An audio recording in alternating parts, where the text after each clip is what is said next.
Hi friends,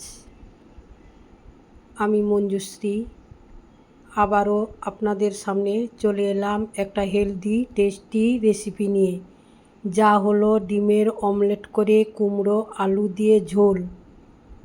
তাহলে চলুন বন্ধুরা, আজকে আমি এই রেসিপিটা কিভাবে তৈরি করলাম আপনারা দেখতে থাকুন। এখানে নিয়েছি আমি 4টে ডিম, 2টো আলু, অল্প একটু কুমড়ো, সাথে পেঁয়াজ, আদা, টমেটো আর নিয়েছি রসুন। এই কয়েকটি উপকরণ দিয়ে একটা টেস্টি রেসিপি আপনাদের সঙ্গে শেয়ার করলাম। আমি কুমড়োটাকে আর আলুটাকে কেটে নিলাম, গোল গোল করে একই মাপের কেটে জলের মধ্যে কিছুক্ষণ ভিজিয়ে রাখলাম, ভালো করে ধুয়ে নিব। এদিকে 4টে ডিম নিয়েছি, ডিমগুলোকেও ভালো করে জলের মধ্যে ভিজিয়ে রেখেছি, ধুয়ে নিব, কারণ ডিমের মধ্যে অনেক নোংরা থাকে। তাই ডিমটাকে ভালো করে ধুয়ে নেওয়ার পর এখানে ডিমগুলোকে পরপর আমি ফাটিয়ে নিব একসঙ্গে ফাটিয়ে নিয়ে ডিমের অমলেট করে আজকে কুমড়ো আলু দিয়ে ডিমের ঝোল তৈরি করব। তাহলে 3টে ডিমকে ফাটিয়ে নিলাম। এরপর ওই ডিমের মধ্যে সবথেকে টেস্টি করার জন্য এখানে 1 প্যাকেট ম্যাগি মশলা দিয়ে দিলাম। এবার এই ম্যাগি মশলাটাকে দিয়ে ভালো করে ফিটিয়ে নিব।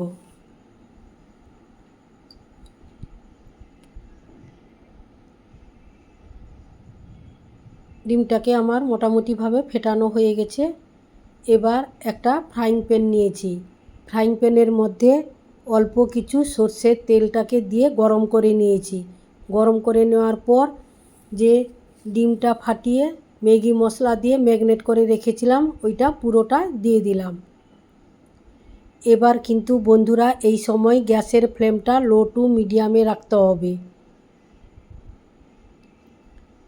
কারণ আস্তে আস্তে নিচেরটা হয়ে গেলে ওপরের দিকে আস্তে আস্তে করে আমি স্প্যাচুলার দিয়ে উল্টিয়ে দিব, কারণ ডিমের অমলেট করে যেহেতু ঝোল করছি, তাই একটু মোটা সাইজের হলে খেতে ভালো লাগে।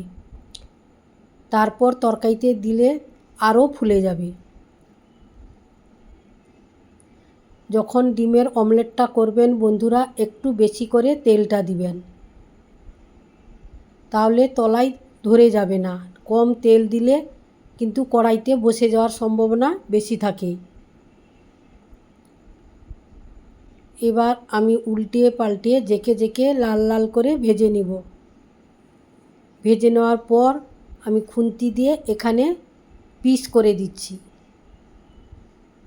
এত বড়টা তো আর ঝোলে দেওয়া যায় না, তাই এখানে বড় বড় করে আমি 3টে পিস করে নিলাম। আর সাইডে যে বাদবাকি অংশটা ছিল ওটাকেও কেটে একটা পিসের মতো করে নিলাম।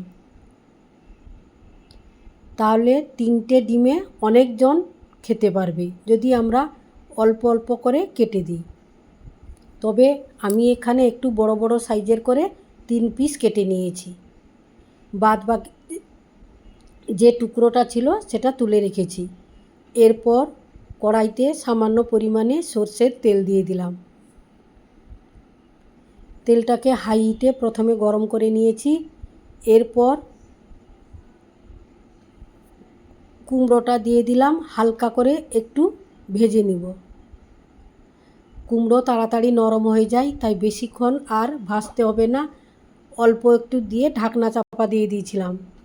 এবার ঢাকনাটা খোলার পর একটু লাল লাল করে ভেজে আমি তুলে নিব। আর অতিরিক্ত যদি আমি ভাজতে যাই তাহলে কুমড়োগুলো গলে যাবে। এবার আস্তে আস্তে করে তেল থেকে তুলে নিলাম। ওই তেলের মধ্যে যে আলুটা কেটে রেখেছি ওই আলুটাকে দিয়েও একটু লাল করে ভেজে নিব। অবশ্যই বন্ধুরা একবার হলেও কুমড়ো আলু দিয়ে ডিমের ঝোল করো, দারুণ টেস্টি হয় খেতে। যারা আলু পছন্দ করেন না ওনারা কুমড়ো খেতে পারেন, বা যারা সুগার প্রেশার যাদের আলু খাওয়া বারণ, আলু ছাড়া কুমড়ো দিয়েও করতে পারেন। ডিমের ঝোল যেমন তেমন করলেও তার টেস্ট সম্পূর্ণ আলাদা এসে যায় এবং খেতেও ভালো লাগে। আমার মনে হয় না যে ডিমের ঝোল এমন কেউ নেই যে পছন্দ করে না। এরপর ওই তেলের মধ্যে আমি ফোড়নে দিয়ে দিলাম শুকনো লঙ্কা, তেজপাতা আর গোটা গরম মশলা, সাথে দিলাম অল্প একটু গোটা জিরে। এবার ফোড়ন থেকে সুন্দর একটা স্মেল আসার পর কুচিয়ে রাখা একটা পেঁয়াজ দিয়ে দিলাম। এবার পেঁয়াজটাকে একটু লাল লাল করে তেলের মধ্যে ভেজে নিব। একটু ভাজা হয়ে এলে এখানে আমি অল্প কিছু রসুন থেতো করে রেখেছি, থেতো করা রসুনটা দিয়ে দিব।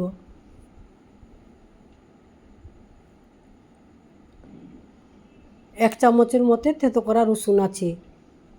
তেলটা অনেকটাই কমে এসছে, তাই আমি আবারও একটু সরষের তেল দিয়ে দিলাম। তেলটাকে দিয়ে আমি পেঁয়াজ আর রসুনের সঙ্গে ভালো করে একটু ভেজে নিব। ভাজার পরে পরে দিয়ে দিলাম 1 চামচ আদা বাটা। আদার একটা গন্ধ থাকে, রসুনেরও একটা গন্ধ থাকে, তাই তেলের মধ্যে একটু ভালো করে ভেজে নিতে হবে। তারপরে পরে দিয়ে দিলাম 2টো মিডিয়াম সাইজের টমেটো আর অল্প একটু লবণ। লবণটা দেওয়ার কারণ টমেটো তাড়াতাড়ি গলে যাবে। আর হলুদটা দিয়ে দিলাম কারণ আদা থেকে যে জলটা চারধারে ছিটকায় সেটা ছিটকাবে না। এটা একটা টিপস আপনারা মনে রাখতে পারেন। যে কোনো রেসিপিতে আপনারা যখন আদা দিবেন সঙ্গে সঙ্গে একটু হলুদের গুঁড়ো দিয়ে দিবেন, তাহলে কড়াইয়ের চারধারে আর ছিটকাবে না। এরপরে একটু ঝালের জন্য আমি দিয়ে দিলাম 1 চামচ লঙ্কার গুঁড়ো।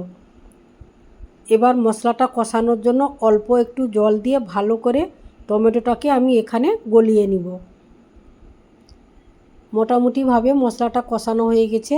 এরপর ভেজে রাখা কুমড়ো আর আলুটা দিয়ে দিলাম। এবার মশলার সঙ্গে কুমড়োর আলুটাকে কিছুক্ষণ কষিয়ে নিব।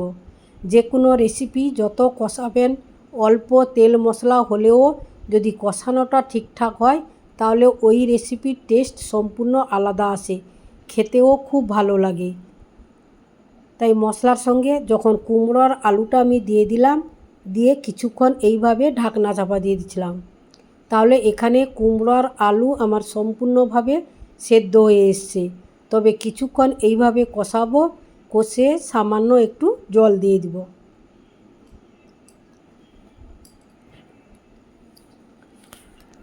আর পুরো রেসিপিটা আমার দেখার পর অবশ্যই বন্ধুরা একটা কমেন্ট করে জানাবেন আজকের এই ডিমের অমলেটের ঝোল আপনাদের কেমন লাগলো। একেবারে হালকা পাতলা বাড়িতে থাকা কয়েকটি মশলার উপকরণ দিয়ে সুন্দর একটা তরকারি আমরা অনায়াসে বাড়িতে তৈরি করে নিতে পারি। তাহলে ঢাকনাটা চাপা দিয়েছিলাম, খুলে দেখালাম, আবারও ঢাকনা দিলাম। কুমড়োর আলু একেবারেই সেদ্ধ হয়ে এসছে। কিছুক্ষণ ফুটিয়ে নেওয়ার পর ওপর থেকে যে ডিমের অমলেটটা করে রেখেছি ওই অমলেটগুলো পরপর দিয়ে দিব। তাহলে ডিমের অমলেটটা একটু আগে দিলে ওই যে তরকারির যে ঝোলটা আছে ওই ঝোলের মশলার সঙ্গে ভালোভাবে মিশে যাবে। আর এই যে ডিমের অমলেটগুলো ফুলে দ্বিগুণ হয়ে যাবে। আর পুরনো বন্ধুদের অনেক অনেক ভালোবাসা পাশে থাকার জন্য। আর কে কোথা থেকে দেখছেন অবশ্যই চ্যানেলটিকে সাবস্ক্রাইব করে পাশে থাকা বেল আইকনটি প্রেস করে দিবেন। আর রেসিপিটা ভালো লাগলে বন্ধুরা অবশ্যই লাইক, কমেন্ট, শেয়ার, সাবস্ক্রাইব করে পাশে থাকবেন। বা দূরের কাছের বা আত্মীয়দের কাছে বেশি বেশি করে শেয়ার করে দিবেন। এবার আমি গ্যাসের ফ্লেমটা অফ করে দিলাম। অফ করে দেওয়ার পরে কালারটা কত সুন্দর এসে গেছে দেখুন বন্ধুরা। একটা তরকারিতেই বাজিমাত, এক থালা ভাত অনায়াসে শেষ হয়ে যাবে। কালারটাও দুর্দান্ত এসে গেছে। তাহলে আজ এই পর্যন্ত, আবারও আপনাদের সঙ্গে অন্য কোনো রেসিপিতে দেখা হচ্ছে। ততক্ষণে আপনারা ভালো থাকুন, সুস্থ থাকুন, সাবধানে থাকুন। Tata, bye bye.